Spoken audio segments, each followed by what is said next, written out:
access to the con? Like, how many cameras did you have running around? How did you even get them to let you in? This is a great question. So the question was, how did we even get the con to give us access? So the day after, the night that I saw Carnage, the day I met Carnage, that night I went to a party at Comic-Con, and I meet Stan Lee. And I huge fan my whole life. Stan Lee, like, I started watching Spider-Man on the Electric Company as a kid. Back on the Electric Company, they used to have terrible live-action Spider-Man. Like a guy in a suit who'd be like...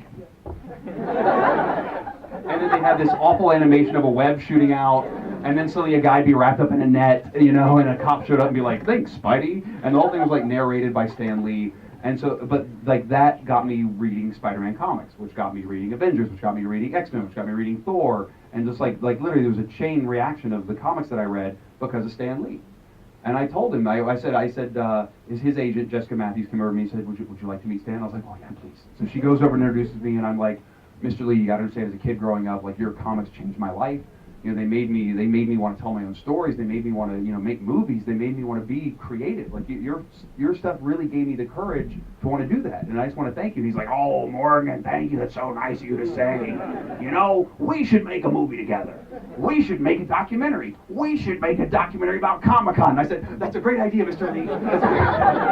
And I turned around, and like literally just off of that little aside that he drew away, I turned around, and there was another agent that was there named Peter Michelli, big giant guy. And he goes, how was it meeting Stan? I was like, it was amazing. I said, we want to make a movie about Comic-Con. And he's like, that's a great idea. You should meet my other client who's coming to town tomorrow. Cut to tomorrow, as I was having breakfast with his other client, Joss Whedon, who had just come to town. And so I'm saying to Joss, I said, and by that point we thought out who were the characters we were going to follow, who were the archetypes that we want to make this movie about, what would the film be? And we told Joss, here's the film. It was me and my writing and producing partner, Jeremy Chelnick. I said, here's the film, here's what it would be. And Joss is like, I love it, I'm in. And then I called up Mark Whitelarde, who is on the board of directors for Comic-Con, a guy that I'd met a year and a half ago just by happen chance. And he and I had become friends. I said, where are you? I want to come find you right now. And I went and tracked him down. And I told him, sorry, I met Stan, I met Joss, we want to make a film about Comic-Con. And Mark said, I've worked for Comic-Con for about 25 years. And he started off as a volunteer when he was like 14. And he's like, I've been here for more than 2 decades. And he goes, every year somebody's come wanting to make this movie, to tell the story of Comic-Con. We want to have access. And we've always said no. Always. He said, but this time, it might work. Yeah. And there I was on the phone 2 weeks later with the entire board of directors of Comic-Con, and they said yes. And I think the only reason they said yes was because of Stan and Joss. If Stan and Joss hadn't been on board, we never would have made the movie. They never would have let us. But since we had kind of the old and the new guard of geekdom, the people who kind of represent this sea change of this business, they said yes. And when we came in to shoot, it was the biggest crew I've ever had in my life. We had a crew of about 150 people working on the film. We had 15 full camera crews. We had 10 crews following all of our characters. We had another 5 crews that were shooting other things happening.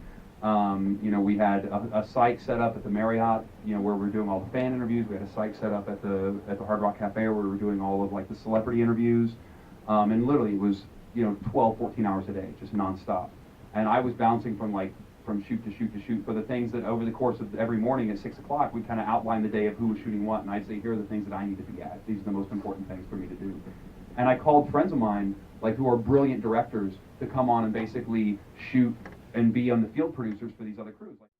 We had Ross Kaufman, who beat me for the Oscar with Born into Brothels, running one of the field crews. Keith Davidson, who did Hakeem the Dream and Devil's Minor, running one of the field crews. We had really great visionary filmmakers that were also in the field. I called them up and I said, hey, I'm doing this film, would you want to come? And they're like, yeah, for a week and a half, sounds awesome, I'm in. And it was great. We had this great family of people that all worked like wildfire, 20 hours a day to make this film, and it was amazing. It was probably the greatest experience I've ever had making a movie. Yeah. Do you have somebody that... I'm just checking the time because we want to make sure, yeah, we're good. Do you have someone that didn't quite make the cut that was kind of particularly intriguing? No, that's a great... There's so many people that didn't make the cut. I mean, we shot 650 hours over a week. We shot 650 hours while we were just at Comic-Con. It was a massive amount of filmmaking, and there were so many people that didn't get in. There's so many people in the psych interviews that didn't get in. Alicia Day, Nathan Fillion, Ron Perlman, Zach Quinto. It's like they were just.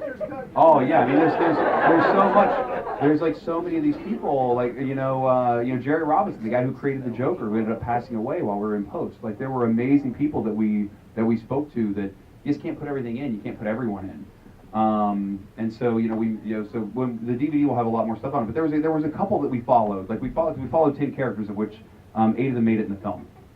Even as asides, like Elodia, who's like our cosplayer, our professional cosplayer, is a Filipino. The girl who's the Filipino who's wearing like the Witchblade outfit, like she is a professional cosplayer. She gets flown around the world to cosplay at festivals. Like that's her job. And like you meet her in person, and she looks like an anime character. Like she looks completely fake. And I remember when she first sent us like pictures, and she's like, "I'd love to be in your movie," and I was like, "And how weird is that? There's like a big statue of like an anime character in her house." And then people now it's like, "No, that's her," and I'm like, "What?" And then we blow up the picture, and she looks like porcelain. She looks like this complete, fake person. It was amazing. And so like her role got shrunk down because again she was just there to kind of walk around and cosplay. She didn't really have a real goal of being a Comic-Con. But we had a great couple that we followed. There was a husband and wife from Colombia, South America, who it was his dream ever since he was a kid to like start his own comic book company. And so they mortgaged their house.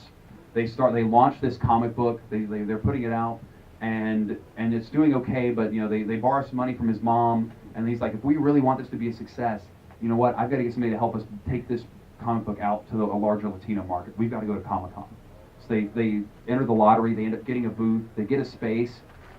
It's like the week before they're going to go. Her visa comes. The days are ticking. The day they got to leave to go, here's their plane tickets. His visa never comes. So the guy whose dream this can't even go. And so we're there shooting with them for like a week and a half before they're going to Comic-Con. She flies with all the stuff, sets up the booth, but she's just lost. She's there. She doesn't know who to talk to. She doesn't know what to do. She's Skyping with them every night, and it's heartbreaking. And for us to put their story in, it was so hard because, we'd have to subtitle it or voiceover so much of it. And we made the point from the very beginning to kind of avoid doing a voiceover, even to set up their story, because so much of their story is now front-loaded. Because since he didn't get to come, you have to front-load their story, that it just didn't fit in our narrative. Like we tried, and suddenly it's like to do that, it added 20 minutes to the movie. And it just became so much longer, and it's like so much more dense, and I was just like, it was one of those choices that was so hard to make in the edit, and I was like, we just have to cut it out. And but it's one of those things that we'll hopefully be able to put it on the DVD when the DVD comes out. But it's like it was heart wrenching, to see that he couldn't be there. But their company's still alive. He's still they're focusing on digital distribution now. But it was a great story.